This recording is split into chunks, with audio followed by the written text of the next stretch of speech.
Hello YouTube, this is Morgan Airspeed Prime here with my next Star Wars video. This is going to be my review for Star Wars Tales of the Empire. So this was our May the 4th Star Wars Day release. Is effectively the second season of Tales of the something or other. We got a year and a half ago, we got Tales of the Jedi, which featured Ahsoka and Count Dooku as the two focus characters. With Tales of the Empire, here we have Morgan Elsbeth and also Barriss Offee as our characters here. Just before I get into that, I will mention that I did go to see Star Wars Episode 1, The Phantom Menace, in the cinema today again. Obviously, again, because I saw it in 1999 in the cinema, again when it re-released in 2012 for the 3D release, and here for the 25th anniversary. So that was just a really fun event, May the 4th, going to see Episode 1, one of my favorites. Just a fun Star Wars Day kind of event. I did see the kind of special Acolyte clip at the end. For anyone wondering about that, effectively from what I could tell, it was effectively the end of the clip was I think the initial trailer that we had from the show. But just before they went into that, they showed what was basically, I don't know the timing in my head. It felt like it was about like a minute and a half scene of, I think you see it a bit in the trailer, of basically the assassin character fighting one of the Jedis in this kind of bar, kind of canteen area. And it's mostly action-centric, martial arts-centric, but just that as a little sidebar style thing. I'll talk about the Acolyte more in the build-up to it actually releasing, because I want to talk about it a little bit just before it starts, and then of course I'll review it when it actually does come out. But yeah, let's jump into Tales of the Empire. So I went into this pretty, I just watched it. I think I saw the trailer once, I understood who it was about, and didn't really look into it kind of more than that. So I went in kind of not with too many expectations. I think like a lot of people, I was maybe expecting the next Tales of to maybe include Ventress rather than maybe these two characters, but you know, it is what it is. My overall thoughts coming out of it are that it was very similar, I think, in kind of overall quality to the first season, basically. The Ahsoka and Count Dooku stuff, where I think it is a little bit of a mixed bag. It is overall good to just get short stories, kind of anthology almost style, covering characters, gaps in characters' lives. It's just the choices about what each of these episodes, and in a way the focus characters are, is a little bit odd. With Tales of the Jedi, I felt that the Count Dooku stuff was really strong, but that the Ahsoka stuff just felt kind of random and scattered, and that probably you could have devoted that time elsewhere in Ahsoka's life, or just chosen a different character. But the general concept of what it could do, I thought was very good, and my hope would be that they did more and they kind of expanded it out, that in a release of Tales of, do more than just the 6 mini episodes, do more than just the 2 characters, but that's the exact format that they did here. But it still could be good, except I think they did a very similar thing to the first release, which is that with the Morgan Elsbeth stuff, I felt like I wanted more. And I wanted more in terms of quality overall. Like episode 1, as her kind of backstory, kind of inciting incident effectively for the character, fine. Episode 2, to explain how she met Thrawn, cool. The third episode, as literally what felt like just meant to be like a prequel kind of lead into her kind of introduction episode in The Mandalorian, felt a little bit weird, and I came out of the overall 3 episodes feeling like I'm not sure if you did the work to characterize Morgan Elsbeth enough to where like I care that much more than I already did about the character. I just don't think it quite succeeded where it needed to, and a lot of it I probably would put on that third episode not being super strong. just because her arc ultimately is entirely focused just on revenge. And I think because we did just recently see like the death of the character in Ahsoka season 1, it did kind of feel by the end of it that, okay, I probably would have chosen a different character. Or again, if they could switch up the format a little bit, I think an episode on Morgan Elsbeth that just featured some of the key points from these 3 episodes would have been nice. But I don't really feel like you needed her to be half of the season. Kind of a little bit of similar situation to Ahsoka in the first one. And Barriss Offee stuff, and I'll go through them in more detail in a second. The Barriss Offee stuff overall I thought was good because she's kind of been a character who we focused on in the Clone Wars a decent amount, then just kind of went missing for years and years and years. Like, when are we going to come back to Barriss? What's going on with Barriss? And they finally gave that to us for the most part. And I will say I wanted more from Barriss as well, but in a different way. I want more because I actually just want to know what happens next.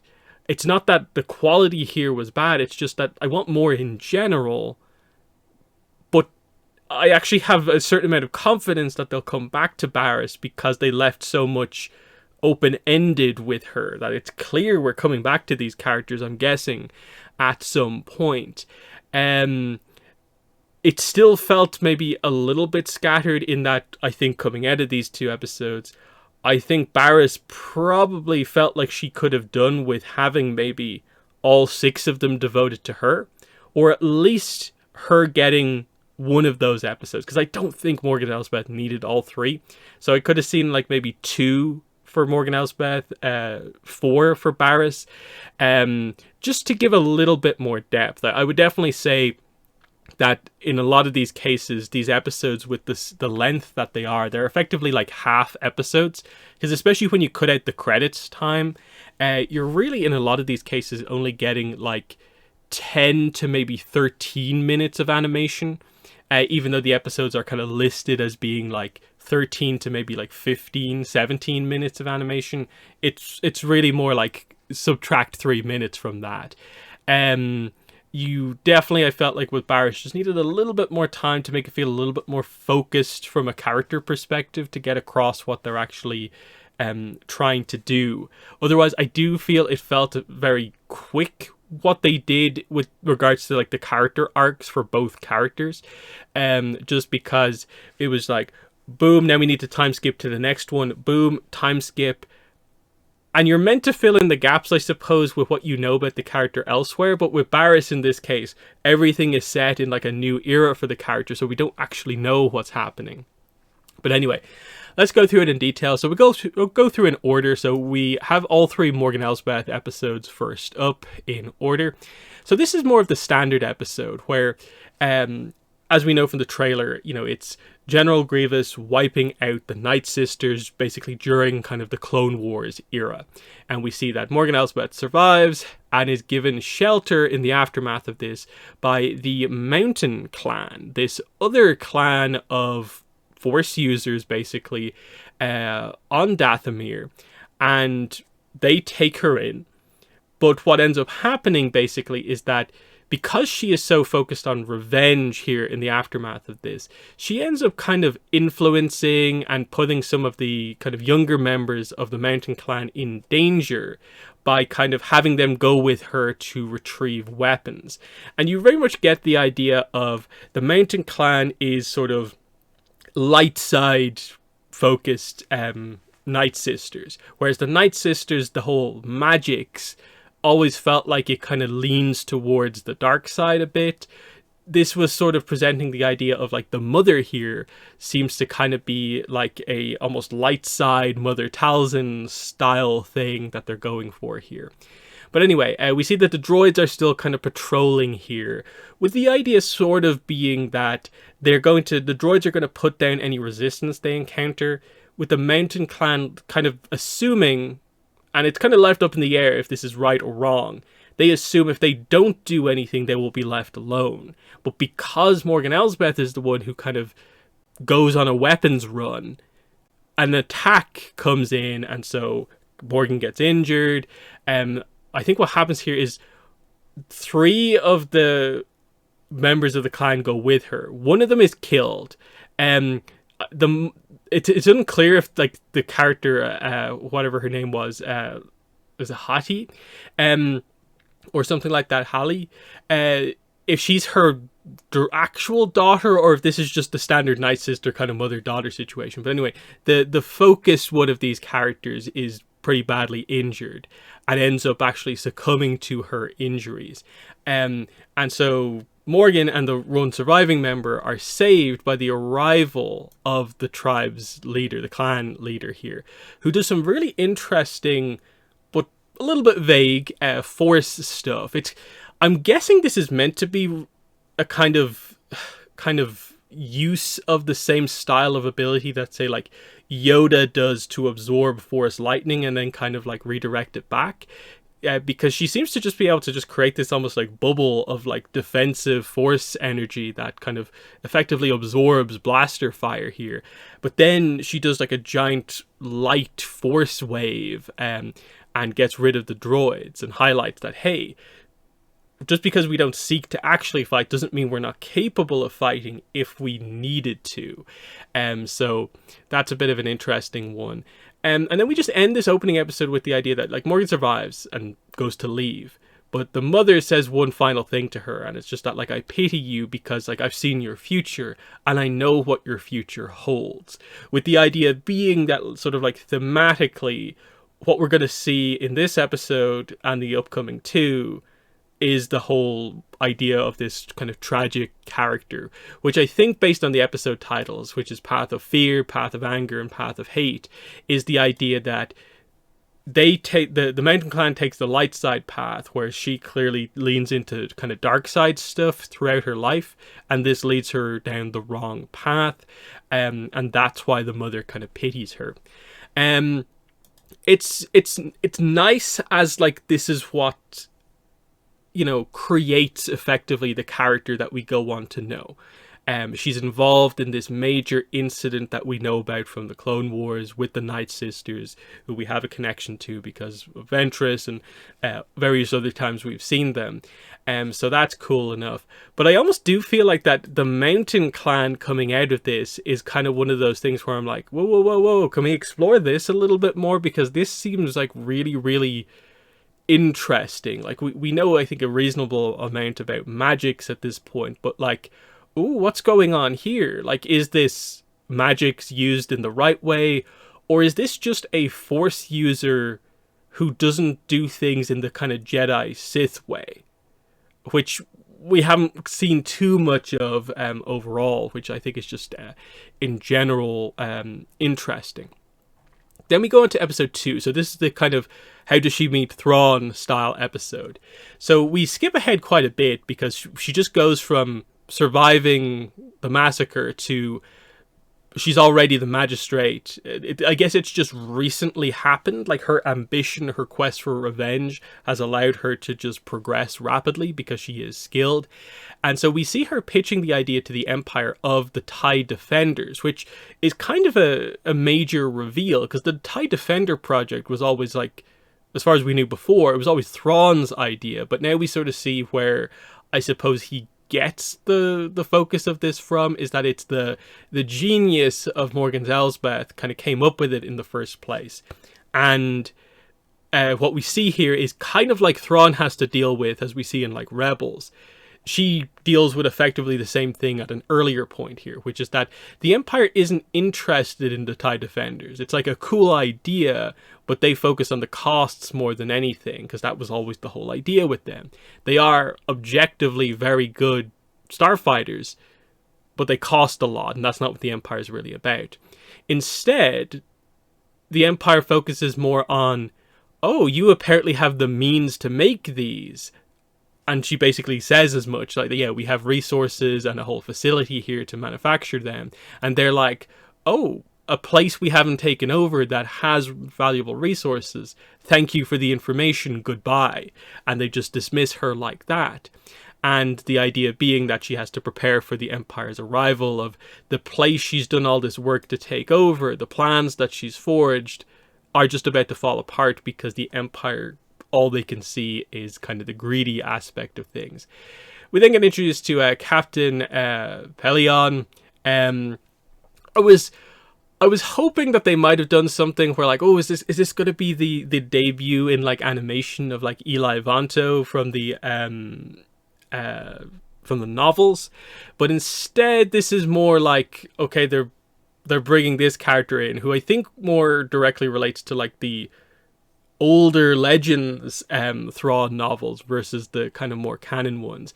I guess where this is set, Eli is not in play, but I think fans of the books would really like to see Eli. I definitely would, in regards to that kind of Thrawn stuff. And in general, just looking for a slightly different presentation of Thrawn, which, who knows, we might get at some point. But yeah, he comes in and is basically like, hey, your work is very good. My superior might actually be interested in you. Like, basically kind of like be prepared for my superior to kind of come for you or test you in some way. When we go back to Caladan, we get the idea that the people basically feel like they've been betrayed. Morgan has made them promises that are not happening, and basically they begin to turn against her because she hasn't got the aid of the Empire, and then a lot of other stuff that she said to get to position also hasn't happened. Then, out of nowhere, she's attacked by Rook, and she ends up fighting him with the Beskar spear, which is a kind of cool fight scene, but she initially is at a disadvantage, but then she, gets her second win. She then gets the advantage. Pelion steps in before anyone can kill anyone and basically reveals that, yes, this was a test. We wanted to see if you could actually defend yourself. Thrawn is then properly introduced, as we can see, from the screenshot here. Pretty cool scene on the wall. So yes, he knows that she is a Dathomiri witch, which I suppose for her at this point is a bit of a shock to hear someone reference that from so long ago. He sees promise in the TIE Defenders, but just makes some notes about the Empire, that it's a magnificent construct, what it actually is, but it has vulnerabilities because of people like the guy who dismissed the project in the first place, and just in general the idea of putting cost effectiveness over like a project that could actually help the Empire, that sort of thing. And so one of the other parts of this episode is she's initially asked, like, why do you want to basically work for the Empire? And initially she just says, oh, to help the Empire. But then Thrawn asks her, and she honestly this time says that it's for revenge. That my anger, my strength will aid me, and this will also aid the Empire. And this is what Thrawn accepts. And so now she has the support of the Empire, and this gives her the power once again to, I suppose, be the magistrate of Caladan once again. And it's just her securing her position and stuff like that. So I think cool enough, a nice action scene highlighting the Beskar spear. Would have liked maybe a bit more kind of on that. That could have been like a cool thing to maybe just explain in a little bit more detail. But, anyway, that's what's going on here. The Thrawn inclusion here, the TIE Defender stuff, is kind of like cool references. And as just the way they met, I'm like, okay. But I think especially coming after like The Mandalorian, Ahsoka, I did feel that this episode was just a kind of like, okay, that's what happens. Cool. Don't really have too much to say though. And I'm not sure if that's the greatest reaction that maybe they wanted coming out of this. Kind of more highlighting that, again, should they have done something more here in terms of pure characterization or what they focused on?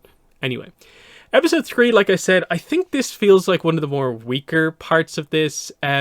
Maybe I need to rewatch that episode of The Mandalorian. I looked at some of the details to see some of the connection, because I'm just like, wait, is that guy from that episode? And yes, it is. Maybe if I rewatched that episode, I'd connect it stronger to this one, but I still do feel that fundamentally what actually happens here doesn't feel super important. And like where we end with the character in this episode, it feels like it ends on this screenshot here. Like, wow, I can't believe Morgan Elsbeth did this. But it really is just, and now you'll see what happens to her in the stuff you've already seen of her. So it's a bit of a weird one. So Nadura, one of the characters who was very minorly in this episode, returns, and we're obviously now in the kind of New Republic era. We're basically in sequel era, kind of gap between the original and the sequel era trilogy, basically.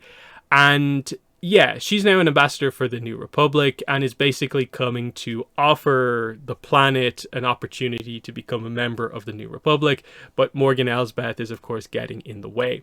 We do find out the detail that the people here don't know that the Empire has fallen yet.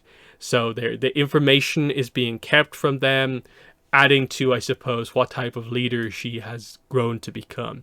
And we just get the idea that the people are being worked night and day, and it's just a really bad situation.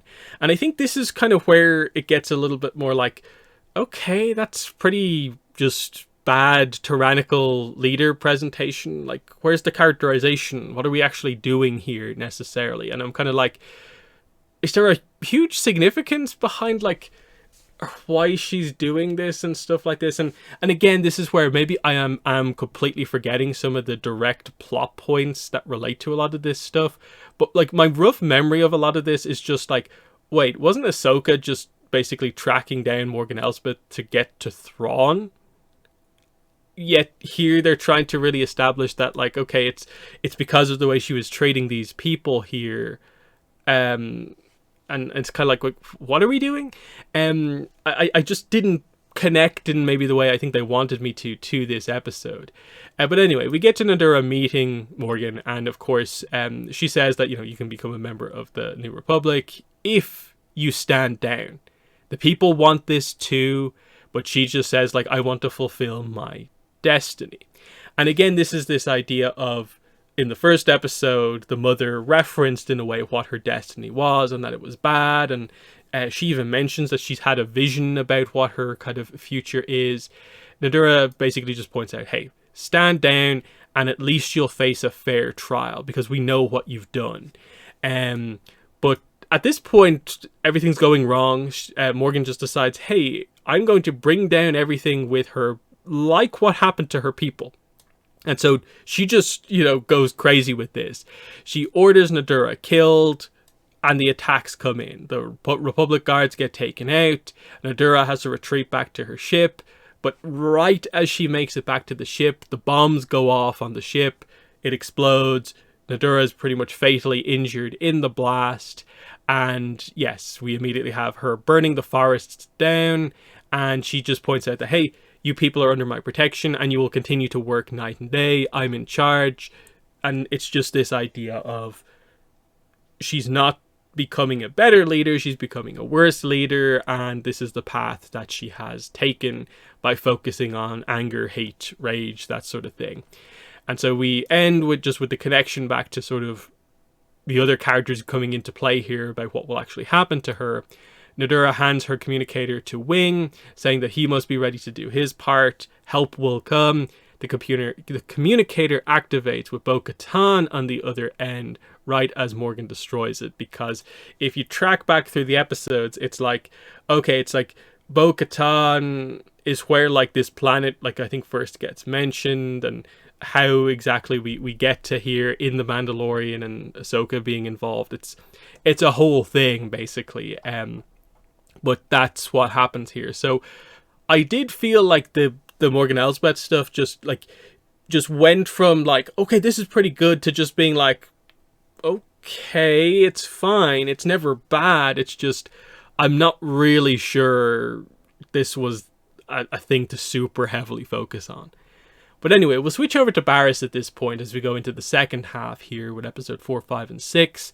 So episode 4 is effectively Barriss becomes an Inquisitor. That's what this episode is. Some cool stuff here, as in prison, she does see the fall of the Jedi Temple from her cell. She looks out and just sees the temple burning off in the distance. And then she's visited by Lynn, who, you know, of course, is a Jedi she used to know, aka the fourth sister, who we know from other material. And it turns out that Barriss was actually correct about the Jedi. And so you are going to be given an opportunity to basically become an Inquisitor. They don't quite say Inquisitor at this point. They leave it until the next scene, but we all know that that's what this episode is actually about. And there's sort of some logic being used here of like, well, you know, the Republic you're in the Republic's prison, but the Republic doesn't really exist anymore. So you're going to be given a new chance under the Empire. And hey, the Jedi turned out to be the bad guys, so you're actually falsely imprisoned, so we're going to get you out. But it's obviously this setup here of in a way what happens in this is like, it's the idea of, because you felt wronged by the Jedi, we feel you are a very good candidate to be like this anti-Jedi kind of task force, the Inquisitors, but they overestimate, I suppose, Barriss's like rage and anger towards the Jedi, and it's an interesting kind of plot point. Again, you would say I wish there was a little bit more in-depth characterization of Barriss when it comes to full on how she views the Jedi. There's bits and pieces that are here overall, but I would have liked a little bit more. But again, the setup is here that I think we're going to see Barriss again somewhere down the line, though the ending is kind of like, this is a weird place to end off this story. But anyway, Barriss is brought to Fortress Inquisitorius, which is still under construction, along with, there's 2 other Inquisitor candidates there. Not super important necessarily who they are. The Grand Inquisitor arrives and basically informs them, oh yeah, the Republic is now an empire, and you are going to be people who will help to protect what the empire now is, the stability of this. Immediately we get one of the Jedi's basically leaving, but basically he gets killed off screen because you weren't meant to just leave. You're not loyal, and it's clear that that's exactly what happened. Then we just get the idea, Lynn faces off against the other one, Barriss has to fight the Grand Inquisitor as part of their tests, and effectively this is just meant to be a very quick crash course in, here's how you harness the dark side. We don't want you to fight like a Jedi anymore. We want you to use your emotions, your anger especially.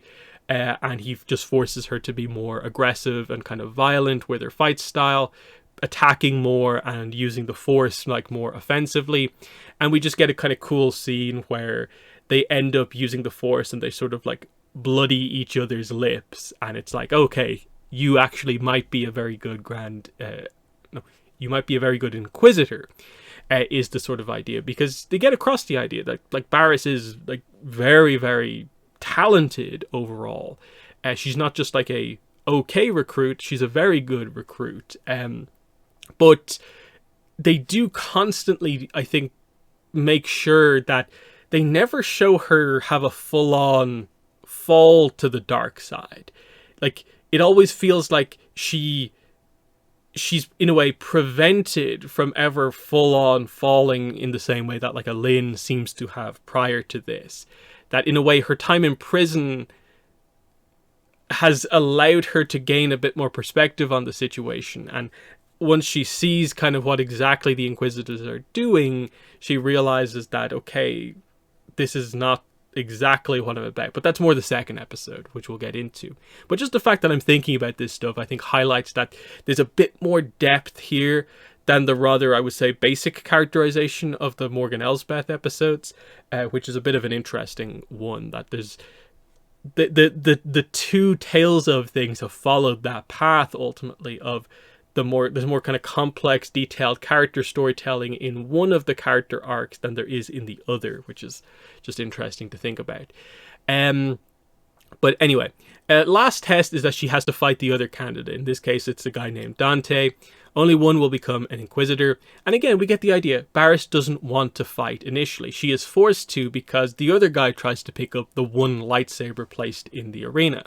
And so the one, you would say, super dark side thing that she does is that she basically chokes him to death effectively here, which earns her her spot as an Inquisitor. She's then given her helmet and takes her place in front of her new master, Darth Vader, which is a kind of ironic, in a way, interesting scene to see, because of course Anakin was the one who basically like defeated her and basically got her put in prison, and here she is now basically working for him. But does she know it's him? Not at least right now, is the kind of obvious thing. But here is her kind of Inquisitor helmet, which I think looks pretty cool overall. So it was a nice kind of ending to this episode of just like, she puts it on, she is now an Inquisitor, and you see her voice kind of change a little bit, and it kind of becomes a little bit more Darth Vader-like, kind of highlighting a bit of a fall to the dark side. But they immediately, in the next episode, kind of pull back on that a little bit, and that it's very clear she has not fully fallen. In a way, it kind of highlights that the Inquisitor process is not super foolproof ultimately. With a lot of the people they choose, it probably works perfectly, and you create a lot of Lins and stuff like that. But with Barriss, you see there is more going on here. She's questioning a lot of things, which is kind of what we see at the start of this episode. So Lin and Barriss are sort of paired together because there's typically 2 Inquisitors that get sent out, and they're on the hunt for this potential rebel. And Lin is like, oh, it has to be a Jedi. But Barriss points out that, well, actually, none of the information suggests anything about a Jedi. It's just a rebel. But you get the idea that Lin seems to be obsessed with specifically killing Jedi and other Force users, which is interesting. There's a little bit of commentary on the Empire and how they treat planets that don't fall into line.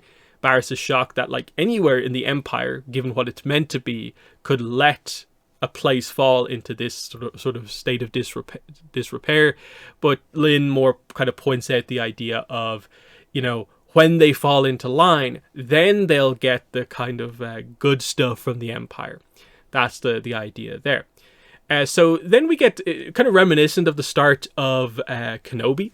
The Inquisitors basically quizzing the people of the town on where is the perpetrator, where is the Jedi.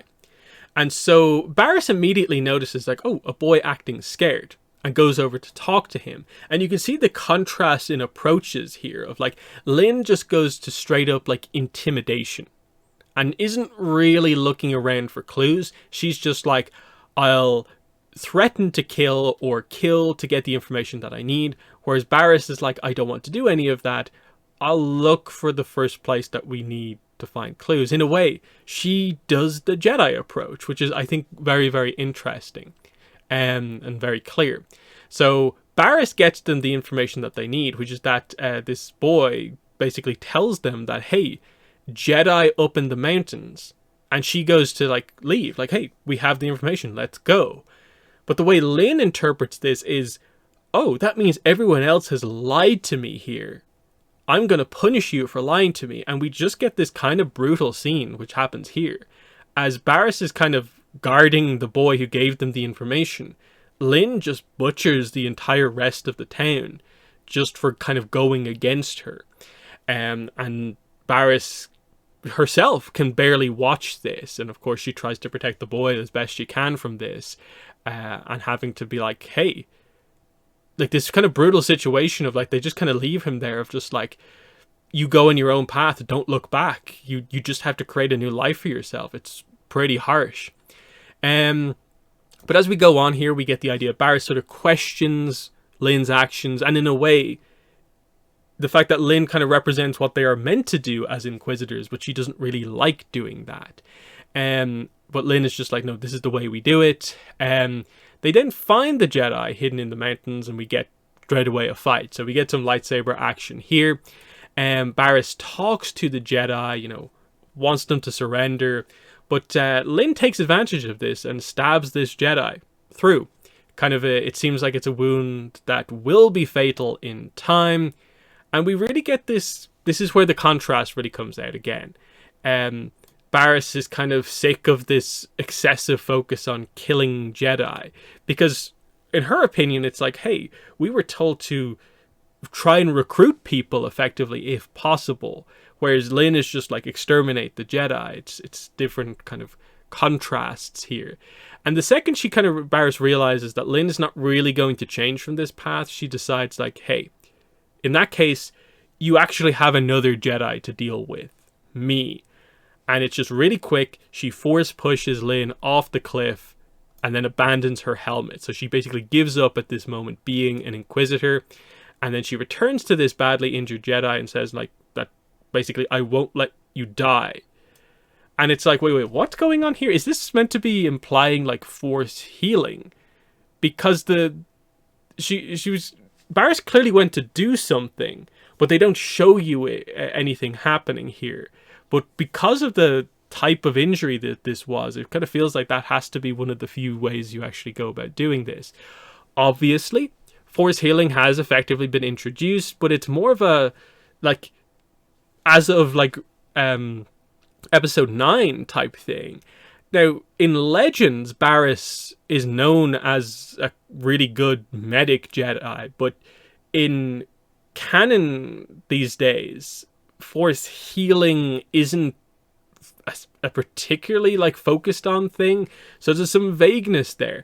Now, in the next episode, in the flash forward, Barriss is referred to as a healer, but they don't show us this force healing.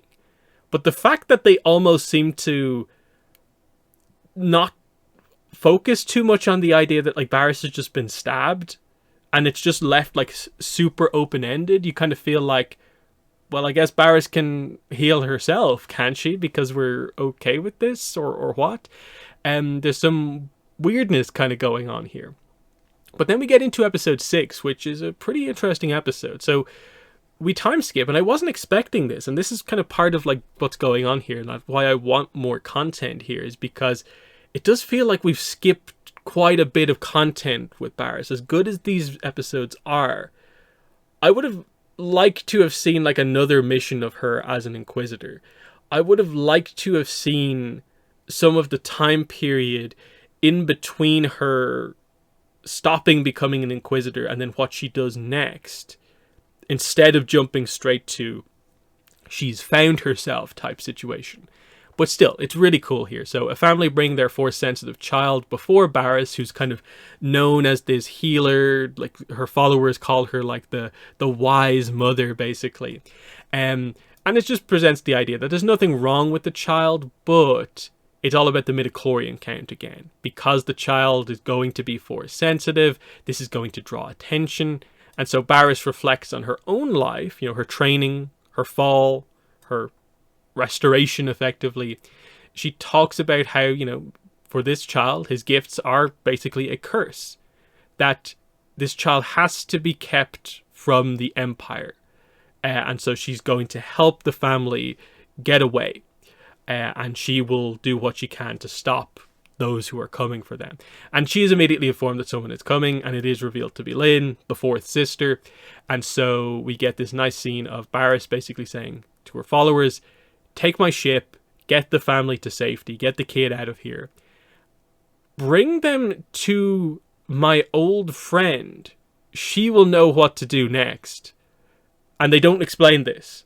This is left completely open, like, my old friend, she'll know what to do. And they flee as Barriss prepares to confront Lynn. And this is kind of where we're like, who are we talking about here? This has to be Ahsoka, right? And this is where we're thinking about, where's Barriss potentially going to appear again? What show features Inquisitors quite heavily? Well, Ahsoka. Ahsoka's involved Inquisitors, like we've already dealt with them a little bit. This feels like something that we probably should cover at some point. But the implication, obviously, is, when did Barriss and Ahsoka meet again prior to this? And in a way, why didn't they show us that here? Well, obviously because I guess they maybe want to show that scene in a more important piece of content. I'm guessing. Because otherwise, who could it be? I'm not really sure who it necessarily could be. Like, Ahsoka has always been that kind of like significant character in relation to Barriss. Because obviously Luminara is dead, so it's not her.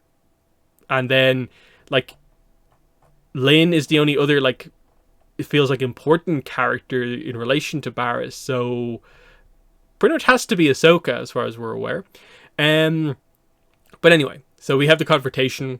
Immediately just like, hey, I'm here for the child, I won't hear anything else, and attacks Barriss. And I love the contrast here. Barriss doesn't use any weapon. I think she uses the Force once to do the kind of like hand-to-hand lightsaber block. And and she just dodges all of her attacks, and it's pure light side, kind of at its best. It's your anger makes you predictable, so I know exactly how to counter you and how to deal with you.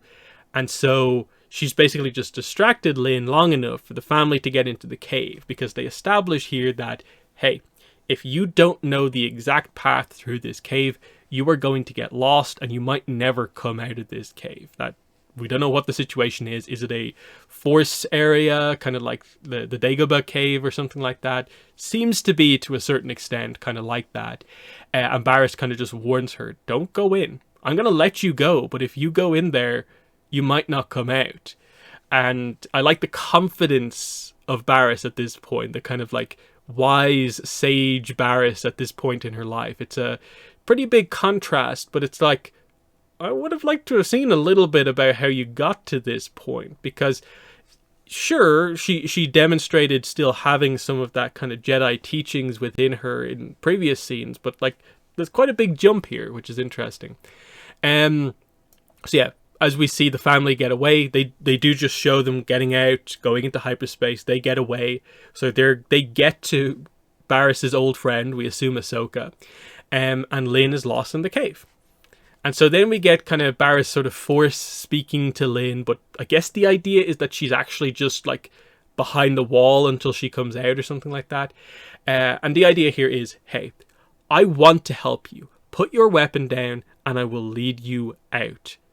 Lynn is afraid of like going against the Empire. What will the Empire do to her if she does step back, kind of like Barriss has done? And so she slashes around wildly in her anger and basically kind of accidentally, kind of on purpose, stabs Barriss.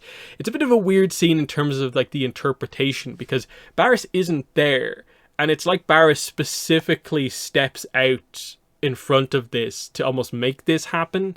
I get what they're kind of going for here, but it comes across like a little bit kind of weird. But we get some quick dialogue here of like, hey, like, I forgive you. I didn't ask for your forgiveness. But the idea is, tell me the way out. And Barriss just says, you know the way out, because, you know, you have to accept it. And it's effectively this idea of, by accepting that you are not an Inquisitor, who you are deep down is not an Inquisitor. You are Lynn, you are not the fourth sister. Once you accept this, you will understand what the way out actually is. And so Lynn does decide that she's going to get Barriss out of the cave. She leaves behind the lightsaber, and as we see here, she does carry the injured Barriss out of the cave. And we just end on this moment here of like, it's a couple of seconds after this, but it is this exact pose, but they're outside now. But it's still Barriss with a lightsaber wound, and Lynn at this kind of transition point where I guess she's just left being an Inquisitor at this point. And it's like, where do we go next? Because it's a weird one, because she has sent effectively random characters to Ahsoka. And it's like, what's going on there? Is it the idea that like Barriss gets these people to like Ahsoka, which maybe gets them in touch with Luke or something like that? A little bit unclear.